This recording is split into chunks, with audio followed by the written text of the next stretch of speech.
హరి ఓం తత్సత్ జయ గురుదేవ్. ఓం శ్రీకృష్ణాయ నమ. శ్రీ గీతాదేవతాయ నమ. భగవద్గీత 15వ అధ్యాయం పురుషోత్తం ప్రాప్తి యోగంలో 8వ శ్లోకాన్ని కృష్ణ పరమాత్మ తెలియజేస్తున్నారు. ఈ జీవుడు ఈ శరీరము నుండి ఇంకొక శరీరానికి వెళ్ళేటప్పుడు ఈ జీవుడు ఏ కర్మ చేస్తున్నాడో, అంటే ఈ మనిషి మంచి కర్మ చేస్తున్నాడా, చెడు కర్మ చేస్తున్నాడా, మంచి ఇంద్రియాల, మంచి మనస, చెడు మనస, దాని ప్రకారంగా ఇంకొక శరీరంలోనికి చేరేటప్పుడు ఈ జీవుడితో ఈ ఇంద్రియాలు, మనసు వెళ్తూ ఉంటుంది. మంచి సంస్కారాలు, మంచి ఇంద్రియాలైతే వచ్చే జన్మలో కూడా ఆ విధంగా మనం పుడతాం. ఏం చెప్తున్నారంటే 8వ శ్లోకాన్ని, శరీరం యదవాప్నోతి యచ్చా పుత్రామతీశ్వరః గృహీత్వైత్వాని సంయాతి వాయుర్గంధాని వాసయాత్.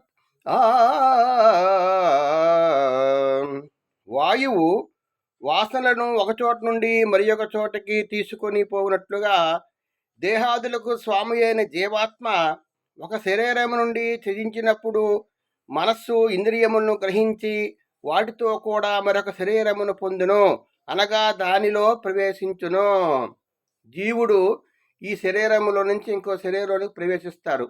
అంటే దానికి ఉపమానంగా ఏం చెప్పారంటే, వాయువు ఒక దగ్గర నుంచి ఇంకొక ప్రదేశానికి వెళ్ళేటప్పుడు ఈ ప్రదేశంలో ఉన్నటువంటి దుర్గంధ వాసనలు కానీ సువాసనలు కానీ ఏవైతే ఉంటాయో ఆ వాయువు ఏం చేస్తుందంటే ఇంకొక ప్రదేశానికి తీసుకెళ్తూ ఉంటుంది. ఈ దుర్గంధం అనేది కూడా ఆ ప్రదేశంలో మనకి వస్తూ ఉంటుంది.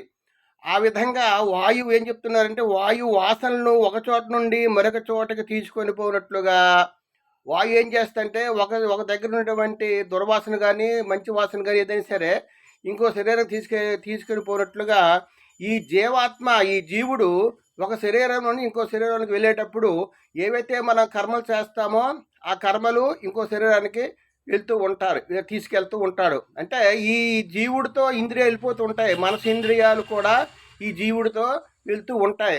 మనం ఏ కర్మ చేసామో, మంచి చేసామా, చెడ చేసామా, ఇవన్నీ కూడా ఈ శరీరం ఉన్నప్పుడు ఇంకో శరీరంలోనికి చేరేటప్పుడు ఇవన్నీ కూడా ఇంకో శరీరానికి వస్తాయి.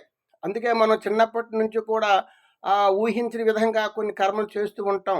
అంటే పూర్వజన్మ తాలూకా సుకృతాన్ని బట్టి మనం ఏదైనా పనులు చేస్తూ ఉంటాము. కాబట్టి మనం ఈ శరీరంలోంచి ఇంకో శరీరంలోనికి వెళ్తాము, ఇంకో శరీరంలోకి మనకు జన్మ ఉందని చెప్తున్నారు.